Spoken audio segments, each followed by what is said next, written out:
Pernahkah kamu menyadari peta di ponselmu tiba-tiba kosong tepat sebelum mobilmu mogok di tengah hutan berwajah pucat ini? Inilah kisah seorang pelancong malang yang terjebak di batas realitas. Perjalanannya menembus malam yang sunyi berujung pada hilangnya sinyal peradaban. Garis-garis peta yang seharusnya memandunya pulang lenyap, menyisakan kehampaan digital yang dingin. Kesunyian merayap masuk ke dalam kabin mobil, menyapa dengan hawa kematian yang pekat. Ia belum tahu bahwa malam itu ia baru saja melewati tabir gaib yang memisahkan dunia manusia dengan sebuah dimensi terkutuk yang telah lama dihapus dari ingatan bumi. Mesin mobil berbatuk parah sebelum akhirnya mati total, menyisakan keheningan yang memekakkan telinga. Tidak ada suara jangkrik, tidak ada desiran angin, seakan waktu di tempat ini telah dibekukan secara paksa. Sang pemuda terperangkap di dalam cangkang besinya, ditemani oleh hawa dingin yang perlahan merayap masuk melalui celah-celah jendela. Cahaya bulan purnama yang redup nyaris tak mampu menembus tajuk pepohonan berwajah pucat di sekelilingnya. Hutan ini menolak kehadiran kehidupan, dan mobil yang mogok ini hanyalah awal dari rentetan kejanggalan. Keputusannya untuk menembus malam akan membawanya ke dalam pusaran kelam yang tak berujung. Dengan langkah gemetar, ia menjejaki tanah berpasir yang dingin. Udara di luar terasa sangat berat, seolah membebani setiap tarikan napasnya yang memburu. Kabut tebal berputar-putar di sekitar kakinya, seperti makhluk hidup yang sedang mengendus mangsa baru. Bayangan pepohonan mati tampak seperti lengan-lengan kurus yang menjulur dari dalam tanah, bersiap untuk menariknya ke dunia bawah. Tidak ada jalan kembali sekarang. Kegelapan di belakangnya terasa seperti dinding padat yang tak tertembus, memaksanya untuk terus melangkah maju ke jantung hutan yang memancarkan aura keputusasaan dan duka yang mendalam. Di ujung jalan setapak yang tertutup semak berduri, cahaya senternya menabrak sebuah pelang kayu lapuk yang berdiri miring menantang malam. Huruf-hurufnya nyaris pudar di telan waktu, namun masih menyisakan sebuah nama, Desa Karangwangi. Ini adalah nama yang tidak pernah tercatat di peta topografi manapun. Sebuah pemukiman usang yang keberadaannya telah sengaja dihapus dari sejarah umat manusia. Sang pemuda merasakan bulu kuduknya meremang hebat. Berdiri di hadapan batas desa itu, ia seakan sedang mengintip ke dalam pusara raksasa yang menanti untuk menelan jiwa rapuhnya. Memasuki batas imajiner desa tersebut, pemandangan rumah-rumah kayu yang reyot menyambutnya dalam keheningan yang mematikan. Jendela-jendela yang pecah menatapnya seperti mata-mata kosong tak bernyawa dari mayat yang membusuk. Kayu-kayu bangunan itu tampak menghitam, bukan karena jilatan api, melainkan karena usia yang menggerogoti dan kutukan yang mengendap. Tidak ada secercah pun cahaya pelita, tidak ada asap kehidupan dari cerobong perapian. Desa ini seolah telah membeku dalam satu momen tragis berabad-abad silam. Ia bisa merasakan ribuan pasang mata gaib sedang mengawasinya dari balik celah-celah dinding rapuh. Kepanikan mulai menggerogoti akal sehatnya saat ia menyadari kejanggalan pertama. Waktu seharusnya menunjukkan pukul 3 pagi, namun jarum jam mekanik di pergelangan tangannya tiba-tiba berhenti berdetak sepenuhnya. Bahkan suara detak yang biasanya menemaninya lenyap tanpa sisa. Ia menyadari bahwa hukum fisika alam tak lagi memiliki kuasa di tempat ini. Pemuda pemuda itu mencoba mengatur napasnya yang tersengal, menyadari bahwa ia tidak hanya tersesat dalam dimensi ruang, tetapi juga telah terputus secara brutal dari aliran waktu normal. Masa penahanannya baru saja dimulai tanpa kejelasan garis akhir. Jam demi jam psikologis terus berlalu dalam kegelapan pekat, namun ufuk timur tak kunjung menyingsing. Fajar menolak untuk datang ke desa terbuang ini, seolah matahari sendiri merasa takut untuk menyinari tanah yang telah dikutuk para dewa. Langit tetap hitam kelam, dihiasi awan tebal yang menggulung rendah bagai selimut raksasa pembawa petaka. Sang pemuda hanya bisa duduk membeku, menyadari bahwa hari pertama penahanannya adalah sebuah malam tanpa batas. Angin sedingin es terus berhembus menembus tulang, membawa serta bisikan-bisikan parau dari roh-roh yang terjebak di sekitarnya. Memasuki apa yang terasa seperti hari ketiga, distorsi realitas semakin menampakkan wujud aslinya. Langit yang semula gelap gulita kini perlahan berubah warna menjadi ungu pucat yang menyakitkan untuk dipandang, memancarkan cahaya pendar yang tidak berasal dari matahari maupun bulan. Warna ini seakan meracuni udara di sekitarnya, membuat setiap tarikan napas terasa membakar paru-paru. Hamparan desa kini bermandikan cahaya memuakkan yang mengekspos detail mengerikan dari rumah-rumah lapuk tersebut. Realitas mulai terkelupas, menunjukkan lapisan dimensi lain yang seharusnya tidak pernah disaksikan oleh mata manusia fana. Teror visual berikutnya meruntuhkan sisa-sisa kewarasan yang ia miliki. Di bawah cahaya langit ungu yang biadab, ia melihat dengan mata kepalanya sendiri bagaimana hukum alam sepenuhnya hancur. Bayangannya sendiri yang tercetak di dinding kayu tua perlahan memisahkan diri, merayap menjauh seakan memiliki kesadaran iblis yang jahat. Bayangan itu berubah bentuk, memanjang seperti siluet monster yang kelaparan sebelum akhirnya menghilang ke dalam retakan lantai kayu.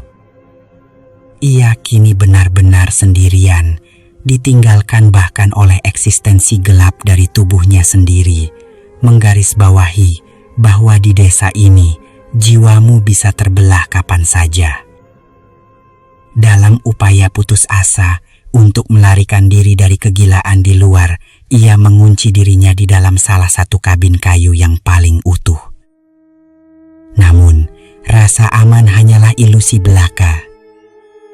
Ruangan sempit berdebu itu terasa semakin menyusut setiap jamnya, seolah dinding-dinding kayu itu hidup dan bernapas, ingin meremukkan tubuh rapuhnya.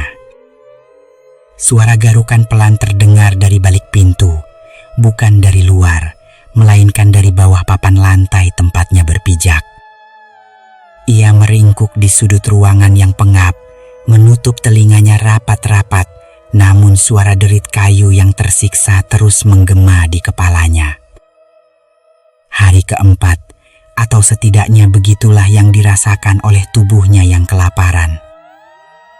Dalam keputusasaan mencari arah pulang, ia mengeluarkan kompas tua dari tas ranselnya. Namun alat itu pun telah menjadi korban dari anomali desa terkutuk ini. Jarum kompas berputar sangat liar tanpa henti, ke utara, selatan, berputar seolah magnet bumi di bawah kakinya sedang mengalami kejang-kejang hebat. Arah tidak lagi memiliki makna di tempat ini. Atas bisa menjadi bawah, dan kiri bisa menjerumuskannya ke dalam pusaran ruang tanpa akhir. Ia benar-benar buta di tengah realitas yang rusak. Rasa lapar memaksanya keluar dari kabin perlindungan hanya untuk menemukan pemandangan yang membekukan darah di pembuluh nadinya. Di alun-alun desa yang tertutup kabut, berdiri puluhan sosok pucat yang awalnya ia kira manusia. Namun mereka tidak bernapas. Penduduk desa ini telah membeku layaknya patung tanah liat yang mengeras dengan ekspresi wajah yang terdistorsi oleh rasa sakit dan ketakutan yang luar biasa parah. Mulut mereka menganga lebar dalam jeritan membisu. Mata mereka membelalak menatap sesuatu yang mengerikan di atas langit. Kutukan ini mengawetkan penderitaan mereka untuk selama-lamanya. Kegilaan terus tereskalasi tanpa ampun saat ia mendekati sebuah sumur tua di tengah alun-alun. Berniat mencari setetes air untuk membasahi kerongkongannya yang kering bak gurun pasir, ia menendang sebuah ember usang. Apa yang terjadi selanjutnya merobek pemahamannya tentang gravitasi. Tetesan air kotor dari ember tersebut tidak jatuh ke tanah, melainkan melayang dan mengalir pelan ke atas, membumbung menuju langit ungu yang memuakan. Ia hanya bisa menatap fenomena itu dengan mulut ternganga, menyadari bahwa ia terjebak di dalam bola kaca di mana sang pencipta sedang mempermainkan aturan alam semesta. Saat ia berlari kembali ke dalam sebuah rumah kosong, matanya tanpa sengaja menangkap bayangan dirinya di sebuah cermin kusam yang retak. Ia berhenti, terpaku oleh ngeri yang luar biasa. Pantulan di cermin tidak mengikuti gerakannya seketika. Ada jeda waktu yang tak masuk akal. Lebih parah lagi, wajah yang menatapnya dari balik kaca itu bukanlah wajahnya yang sekarang. Pantulan itu memperlihatkan dirinya yang menua puluhan tahun, dengan kulit keriput busuk dan mata yang memancarkan penderitaan tanpa akhir. Cermin ini seolah meramalkan sisa keabadiannya di desa laknat ini. Pada hari ke-6, di balik papan lantai yang membusuk di salah satu sudut rumah, tangannya yang kotor menemukan sebuah buku harian tua bersampul material aneh yang menyerupai kulit manusia kering. Kertas-kertas di dalamnya sangat rapuh, nyaris hancur saat disentuh. Ia membuka halaman demi halaman di bawah cahaya ungu yang meredup, menemukan tulisan tangan bergetar menggunakan tinta yang telah mengering kecoklatan mirip darah tua. Coretan panik itu adalah warisan terakhir dari jiwa lain yang pernah tersesat dan tertelan oleh keabadian anomali yang sama. Di setiap halamannya tergambar ketakutan sang penulis akan sesuatu entitas kosmik yang datang dari balik kabut berabad-abad lalu. Pemuda itu membacanya dengan tangan yang terus bergetar hebat, menyadari sejarah kelam yang dikubur hidup-hidup di sini. Penduduk desa ini tidak mati. Mereka terjebak dalam putaran waktu singularitas setelah memanggil sesuatu yang tak seharusnya dibangkitkan. Entitas kuno itu telah menjadikan dimensi desa ini sebagai arena permainannya, menghapus eksistensinya dari peta dunia, dan menelan jiwa siapa saja yang tak sengaja melanggar perbatasan gaibnya. Ia kini menjadi bagian dari koleksi terkutuk itu. Hari ke-7 membawa ancaman fisik yang tak bisa diabaikan. Hutan berwajah pucat yang mengelilingi desa kini mulai bertingkah laku, layaknya organisme raksasa yang kelaparan. Pepohonan mati itu diam-diam merayap maju, menyempitkan lingkar batas desa setiap kali ia berkedip. Cabang-cabangnya yang bengkok seperti cakar iblis mulai menembus atap-atap rumah terluar, meremukan struktur kayu reot seolah itu hanyalah ranting rapuh. Ruang bernapasnya semakin direbut. Hutan ini berniat mencekik desa ini hingga lenyap seluruhnya, dan pemuda malang itu akan remuk bersama dengan sejarah desa yang terhapus. Malam demi malam buatan terus menyiksanya, dan kini kabut tebal yang menyelimuti tanah mulai berevolusi menjadi wujud yang lebih mengerikan. Kabut itu tidak lagi sekedar melayang pasif, melainkan menggumpal membentuk sulur-sulur menyerupai tentakel asap pucat yang merayap masuk secara paksa melalui jendela-jendela kabin. Tentakel gaib itu mengendus keberadaannya, bergerak secara sistematis menyapu ruangan demi ruangan. Ia terpojok, menahan napas hingga dadanya nyaris meledak, bersembunyi di balik lemari lapuk sambil menyaksikan asap sadis itu meraba-raba kegelapan, mencari kehangatan jiwa manusia untuk diserap habis-habisan. Didorong oleh adrenalin keputusasaan yang memuncak, sang pemuda memutuskan untuk menerjang keluar dari persembunyiannya. Ia berlari sekuat tenaga, menerobos semak berduri tajam yang merobek kemeja flanel dan menggores kulit pucatnya. Targetnya satu, menemukan kembali jalan raya aspal tempat mobilnya berada.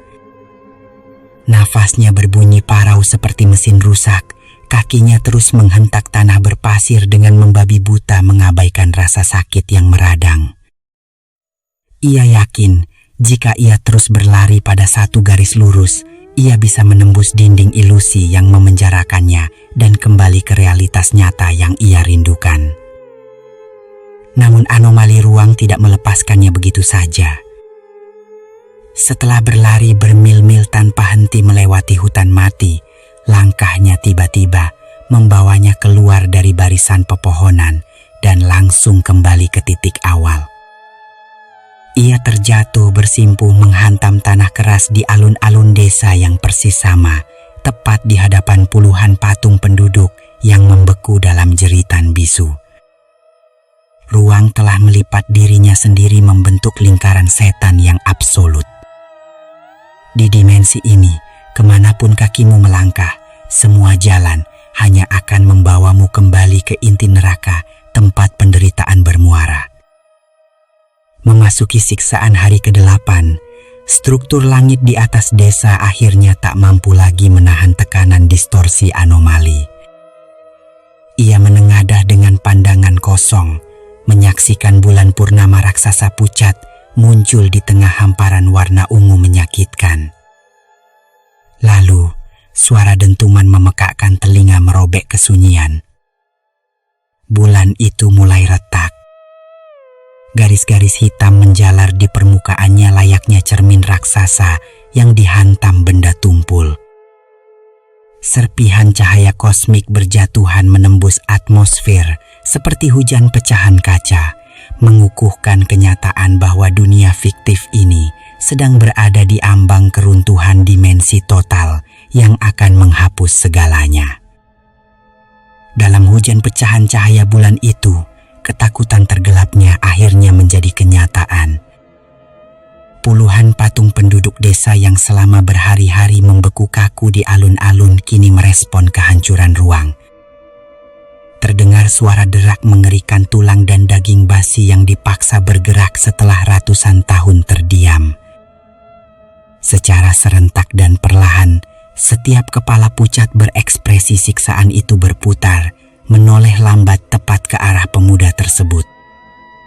Mata kosong mereka menatap tajam ke kedalaman jiwanya.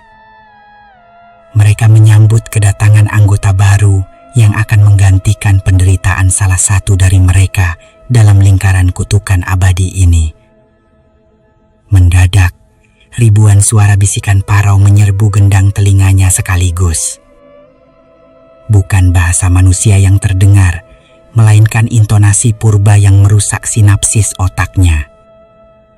Suara-suara tanpa wujud fisik itu berdengung dari dalam kabut tebal, merayap masuk ke celah pikirannya, menceritakan rahasia-rahasia mengerikan tentang kegelapan di balik bintang-bintang.